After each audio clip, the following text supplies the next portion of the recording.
Greetings, loves. Hit the like, share, comment.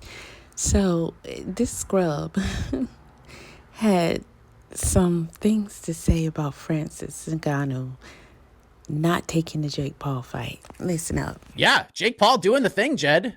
A lot of people didn't see this one coming. There were reports. I was told that it wasn't a done deal. There were multiple names in the mix. I know Nikisa sort of revealed those names. Terrence Crawford was one of those names. There's a couple others. But I know that there were a lot of people who said yes to this. And then in the end, this was the choice of Jake to take the Anthony Joshua fight. So now that you see a poster and that we'll have a press conference tomorrow, they will go face to face, all of that, your reaction to this fight being made. I have two primary thoughts. The first is I won't actually believe this fight's happening until they touch gloves.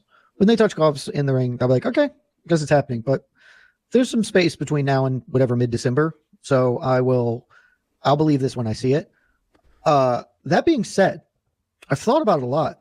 I actually think this makes sense. I think for anybody, like I have various criticisms of Francis Ngannou. It seems incredibly stupid to me that he would have turned this down if offered. Like this, it's the biggest fight he could hope to aspire to. And so like his response, I don't actually know if he was offered it, frankly. I know, people have said and sort of both sides have intimated that was maybe on offer, but I don't know that we've confirmed that was like he was a genuine player in this mix. But assuming he is, Francis turning it down for the reasons he said so is like, you're kind of sniffing your own farts, my guy. Like it's disrespectful, dude. This is the fight game. It doesn't, you ain't shit. No disrespect to you, the MMA fighter. Dude, who are you? This is a fine boxing fight for you to take and a huge event for you to have attempted to take. So him turning that down is dumb. Anthony Joshua is not an idiot. Anthony Joshua was like, yeah, I boxed Francis Ngannou. That was dope. I made a lot of money and one of the easiest nights of my life. I could do that again. Anthony Joshua totally makes sense from his standpoint. I think it makes sense from Jake's standpoint as well, because the truth of the Jake Paul experiment, and I don't know if Jake is delusional, and so he doesn't know this truth, but I suspect he does, or somebody involved is aware of this. Mike, do you know what Jake Paul is?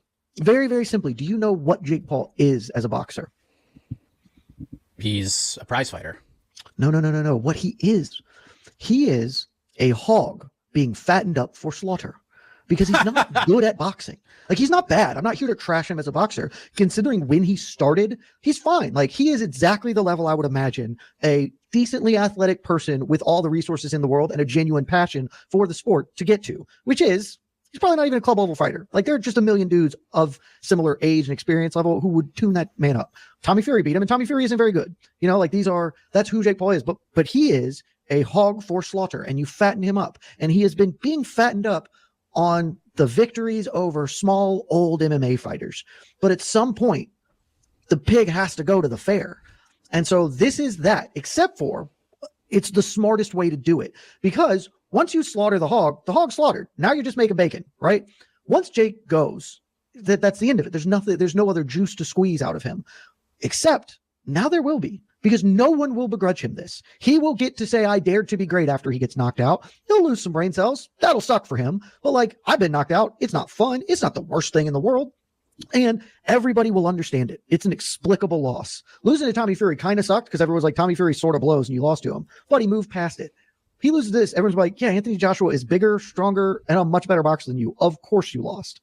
And so it's fine. They can then slaughter him again later. He can go back to the drawing board of beating MMA fighters, Jorge Masvidal, Darren Till, whatever it is, and then do this again with somebody like a Terrence Crawford, a Canelo Alvarez. And so, yeah, like this is going to be worse for his health. He's going to get knocked out, probably brutally, but he'll most likely be okay. Knock on wood. I don't want serious harm to befall him. And everybody will leave that being like, man, credit to Jake Paul for putting his money where his mouth is and taking that fight.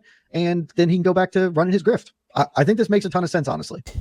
No, it does not. Like, what?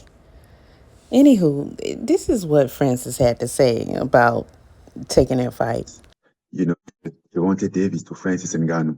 Gervonta Davis is a fantastic boxer, and is a one-shot knockout artist. But come on, like the weight different and everything, it make no sense. The Gervonta Davis, you say, okay, the size different can level up.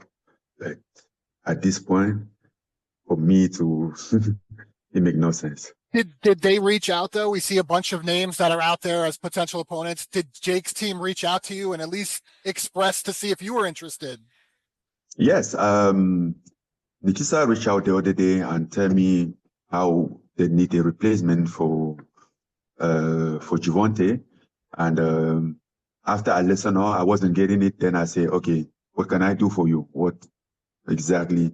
He said, yeah, we're looking for a replacement, but I still haven't get it. I was like, okay, then what exactly can I do for you? He was like, yeah, can I like can you like we think about you to fight Jake? I'm like, what? See, we think about you to fight Jake to replace Javante. I'm like, which Jake? Like I was so confused, like I wasn't expecting that at all. And he said, yeah, Jake Paul, he's fighting. And I'm like, no, bro, come on. Don't, I mean, don't disrespect me like that. And then they even say like, they even come out after and say, and what if the number are good? He sent out some number. I'm like, it's not about the number. If it was about the number, we could have started up. I would have tell you, I'm not just interested. It make no sense for me. It's not my what I'm looking at right now. So there is no dollar amount. It's more the opponent. The fight makes no sense. They could offer you $100 million and you wouldn't be interested.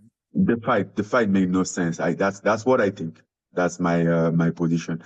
And though I went back, I still, have to, because I was so confused that I thought maybe I wasn't thinking straight. Then I bring it out to team, talk to some people, but nobody understand exactly what's happening. They was just as confused as me. Is it flattering at least that they're thinking about you and your name is floated around? We know Jake fights get a lot of viewers. It's on Netflix. It must be flattering though, at least that they think of you for this. No, I think you're viewing it in the wrong way. I think it's disrespectful instead. What flattering?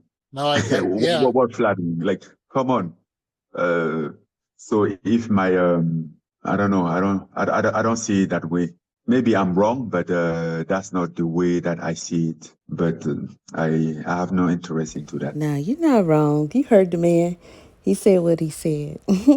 You even said yourself that Jake is not a good fighter. I mean, this here explains itself. If you don't understand it, then, well, clearly you don't, scrub. How dare you try to disrespect a real fighter over that joke? Jake the joke. Jake from State Farm.